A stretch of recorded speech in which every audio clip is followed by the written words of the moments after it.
All right, folks, back on the Bossman show, friend of the show, Jeremy Shulman, UT Martin Skyhawks, fresh off of media day. Hey, Jeremy, good to talk to you, man. How you doing, brother? Hey, doing great. Hey, boss man, I'm so glad to be on this show. We just had media day for the OVC. That means season's coming up really soon, so it's that time of year. No doubt, man. Jeremy, let me ask you, man. Can you already believe it? A year has flown by. It's went by so fast, man. Like for you, you've been in it every day, man. How's it been for you just seeing how this program has grown in the year you've been there, going to season two now? I'll tell you what, it was a roller coaster that first year, and it was great. It was a lot of learning. Everyone said, coming in that I was going to learn a lot, and it's like, holy smokes! I mean, I learned so much in the first year, positive and negative, but just learning. I think it's creating an extra level of excitement here for year two. And I know I'm not done learning yet. I mean, there's just gonna be learning nonstop, but just learning what we've already learned, how we've applied it, whether it's with roster, construction, whether it's with how we're preparing for the season, just a whole lot of different things. Just extra excited for year two.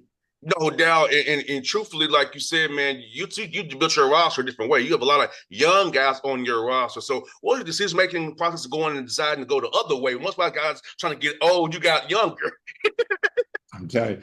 So I've always believed in be better, be different, and I've always been a different dude. We talked about it some last year on the show. Like, I think I'm the only, my SID looked up, I'm the only Division I coach in the country who never coached a moment of Division I, before coming in as a head Division I coach. And, I've always taken a different route. It's always been, a little different way of doing things. And, everyone's taking portal and everyone's going really, really old. And I think there's a lot of value in young guys. I think there's a lot of value in. I think it'll hopefully help us build not just a championship team this year, but hopefully it'll help us build a long-term solution. Something sustainable, so we're not just chasing portal guys every year.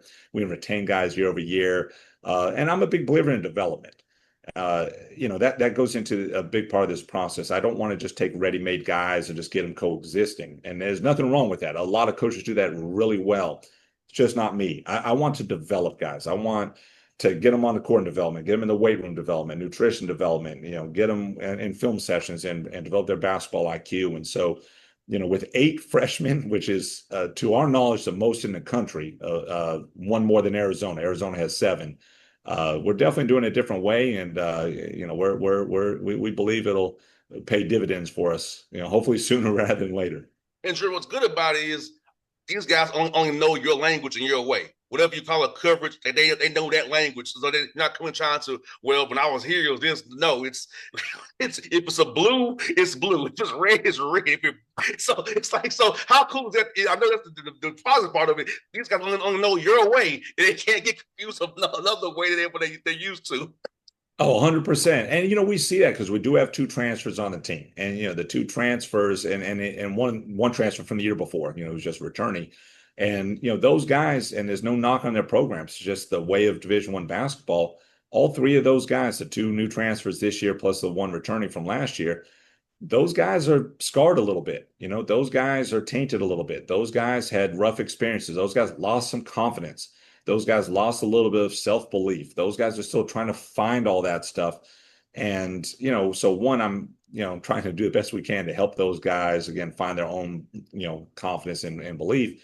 But to your point, all those freshmen now get to learn it our way from the beginning. We don't have to, get a stray puppy, so to speak, that's kind of, feel like they've been cast out of their first place or, didn't work out as well as they wanted to. And so these 8 freshmen we have, they are just, they've been incredible. Their work ethic, their buy-in, their belief, coming in for extra film, just always hungry to learn, just very, very, very fascinating group of guys. But they're also freshmen. So, how quickly can those freshmen, win us the OVC? It does get a little nerve-wracking at times. I can't lie to you. 100%, but it's so exciting to do that. And talk about the film. So for you, I know in the NBA, we kind of watch film 20 minutes over before practice. So how you kind of divvy out the film work that you want to do with your guys so they can learn how to watch the game on the film and also go apply it to the court when you're on the practice court and the game court? That's a great question. My gosh. We do it a little different here, and we're still evolving in this, but we made a decision last year, and it's something I've always believed in, but never really swerved into 100%, where uh, all the players need to watch film with, or all the players are going to play or want to play, or want to get better. They're going to come and watch film with me directly, not just their position coach, not just an assistant.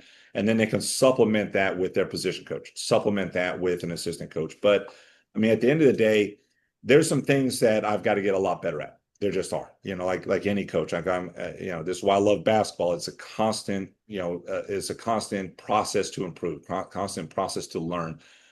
But one thing that I do believe is one of my strengths is, watching the details and the micro of basketball and especially on film. And so when I have guys come in and watch film, we could just break things down. I'm slowing down. Watch the footwork on this player.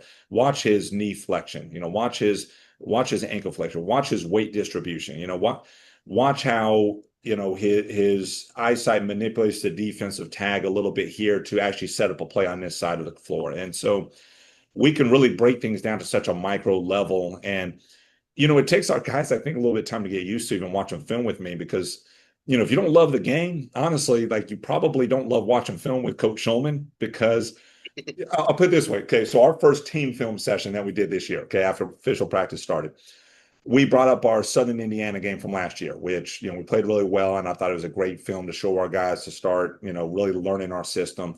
And so, unlike a lot of coaches, I don't have stuff clipped up right away. Like I wanted just to watch what we do because there's more than just the clips to see. It's how you run the floor. It's how you point on communication on a switch. Like there's all these things. So we were in film for an hour, Bossman, an hour, okay, for film, which is probably longer than their attention span can handle. I looked on the clock on the game. We'd watched like a minute 48. We had watched like a minute 48 of the game and talked so much in teaching. Like there's probably only like 4 possessions or 5 possessions in that, but taught so much detail in there. It took an hour. And so I think like a lot of our players thought I was insane. You just love basketball. But it's basketball, and but now the guys, they just crave it now, and especially the young guys, they crave it. I mean, I got home right before 5 o'clock yesterday, from Evansville from media day, and I'd sent a text to all our players and said, hey, listen, I'm available, now if anyone wants to watch film. It's the evening. Like the guys can go hang out with their girls, they go to the cafeteria for lunch, they do whatever they want. I mean, I've got my family to spend time with. Sure enough, I mean, 5 guys hit me up saying, coach, I know you want to see your family, but like, and can I watch film? And so I set up a 5:30, 6 o'clock, and with a couple different guys and watch film. And I mean, these guys are just so hungry to do it. They just want to get better. And that's exciting to me. And what else is about watching the film a lot is that that means you'll be more disciplined to the scouts. Have that game plan discipline as well. Because so you've watched it with Coach Shulman. Now we put our scout here, game plan discipline. I have it there because I watched it with Coach Shulman. I know how this guy wants to come off the pin down or come off the middle of the ball screen. We hedging, we doing 2 slides, we icing. We already went over the film together. So I feel confident when I get this scout and we play our opponent, how we can get this job done. 100%. 100%. You said it right. And we probably got to learn to be more efficient. And we do. I've got a great staff that, clips up film and does all that as well. So sometimes we'll watch clipped film as well. But, I think there's a balance on all that. But that's just been, to me, that's like one of our superpowers, here in this program is just, the watching film, the learning and the breaking it down from such a cerebral, level.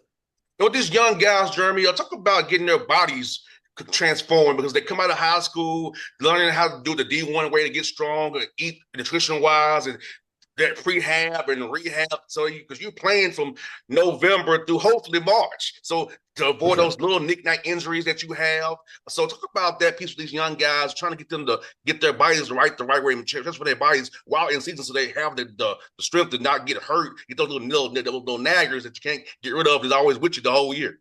Yeah, for sure. That's another great question. I mean, man, you're unbelievable at these interviews. It's incredible. That's a hard thing. That's a hard thing. It's a very complicated, process as far as getting the bodies right, and it's something that we're still trying to learn and stay on the cutting edge of. But I can tell you a couple things that have really helped us. The first one is I don't know if you know how much you're all over Instagram, but you know I don't know if you heard of knees over toes guy on Instagram. So knees over toes guy is the number one online trainer in the world. You know, I think he's got like 3 million followers now. And he's very creative in it's about range of motion. It's about strength through length, through flexibility. It's, you know, injury prevention. It's, you know, putting your body in adverse situations that you might have in a game to feel comfortable in those adverse situations. And so we've been doing, you know, his stuff. His program's called ATG, but we've been doing knees over toes stuff for, I mean, over a decade now. And the reason we got started on it, so you know, the guy Ben Patrick is knees over toes guy. Ben was my point guard in 12-13 and 13-14, and then after playing for us, ended up on this unbelievable, you know, path to being where he is now.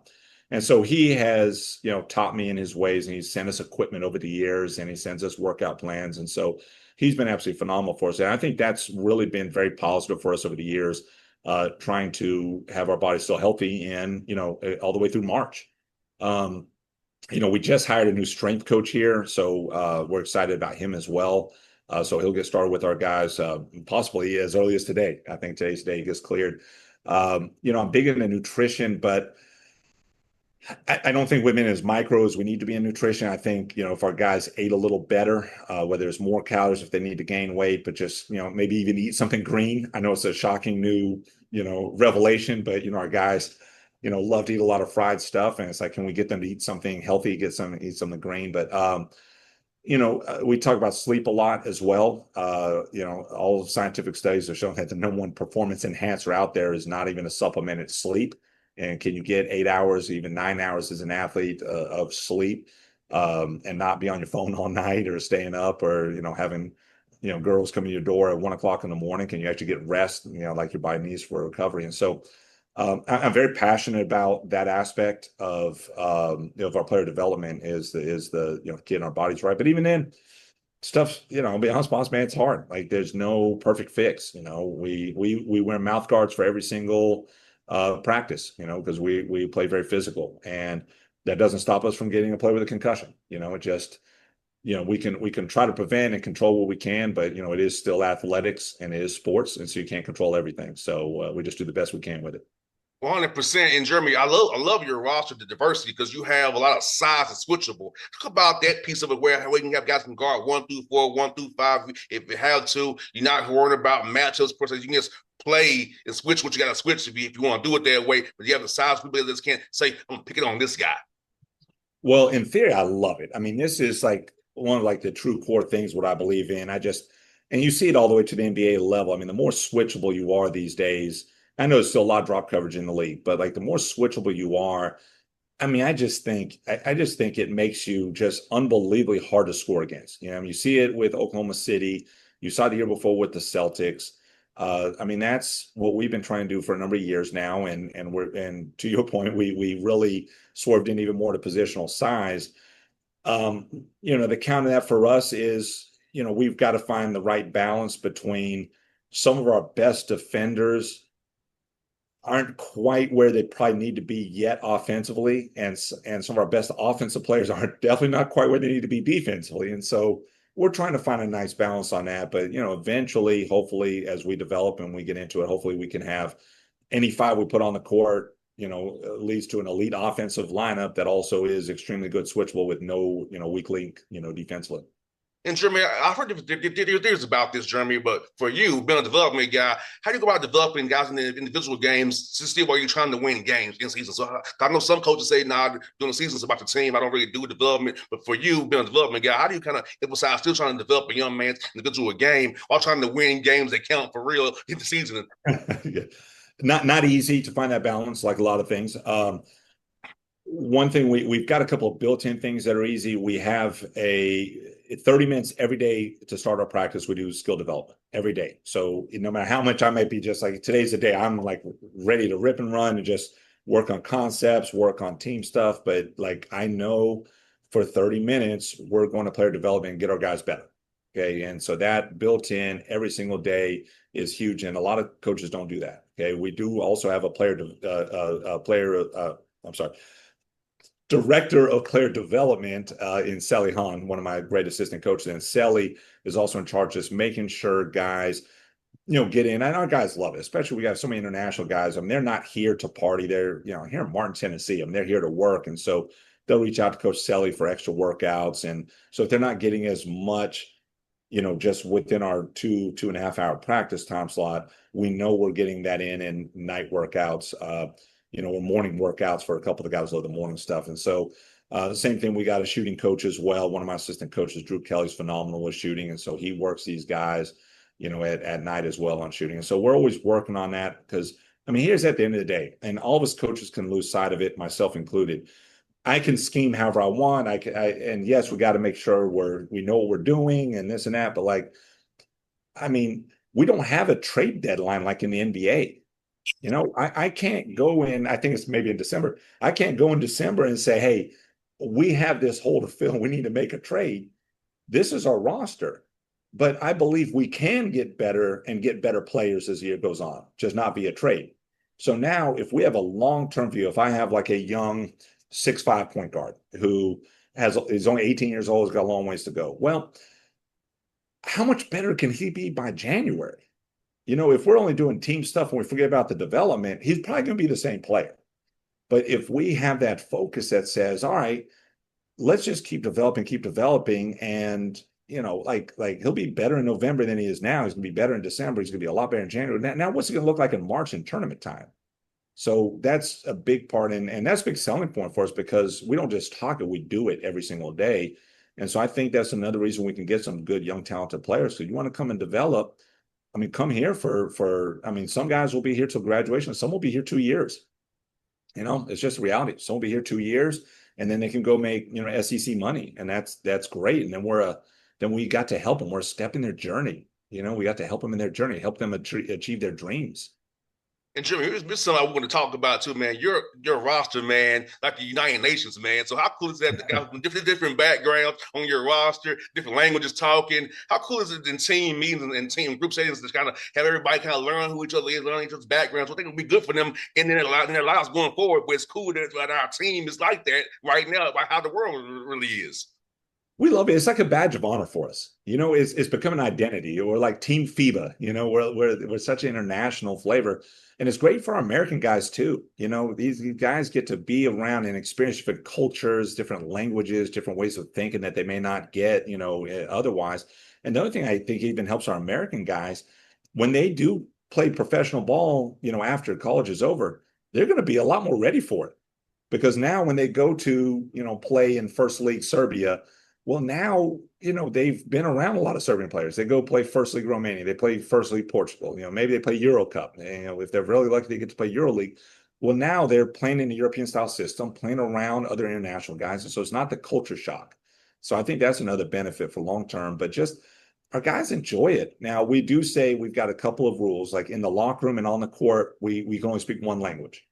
And that's UT Martin basketball language. Yes. So we don't want too many different languages being spoken, just in the locker room on the court, because we want to be able to communicate with each other. We don't want to, have it where we're speaking a bunch of different languages. No one knows what anyone else is saying. So we try to keep it standard and just speak our Skyhawk language, at that point. I hear that, man. I got two more for you, man. I see you got AJ and Will Hopkins, brothers from Atlanta, Georgia, my hometown here. Yep. It's about cool is get those young men into your program, man. Yeah, AJ's phenomenal. He's a captain for us. He's a leader. AJ's amazing, man.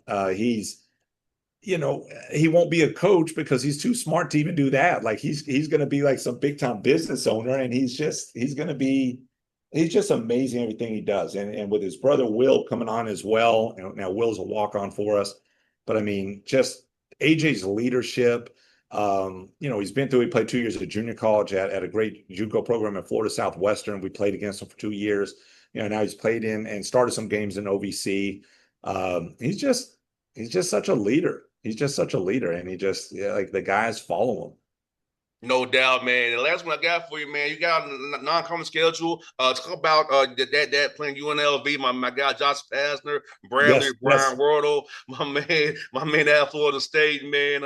You also got something north. Scott Nagy, a Hall of Famer in his own right, playing him. And talk about playing these great coaches in non-conference and challenging your team early to get ready for this OPC slate. It starts in December.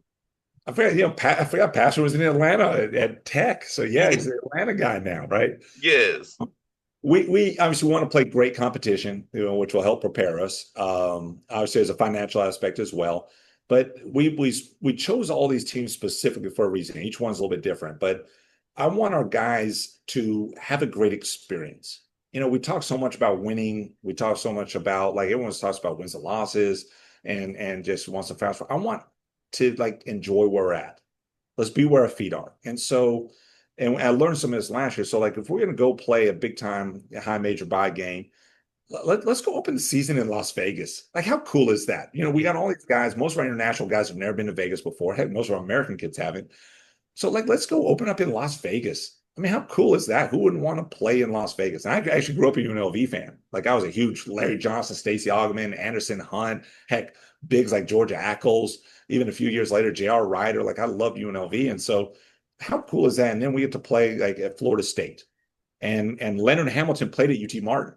And so he's a Hall of Famer at UT Martin. And so kind of honor Leonard Hamilton. I talked to him on the phone and say, I want to play at Florida State now that you've retired. And so that's gonna be cool. And then we go after that, we play at the Pensacola Classic. And we play Prairie View and then the winner of Southern Miss and North Florida. And we get to spend like 3 or 4 days in Pensacola, Florida, right near the beach. Like I want our guys to have a great experience because at the end of the day, I mean, we want to win.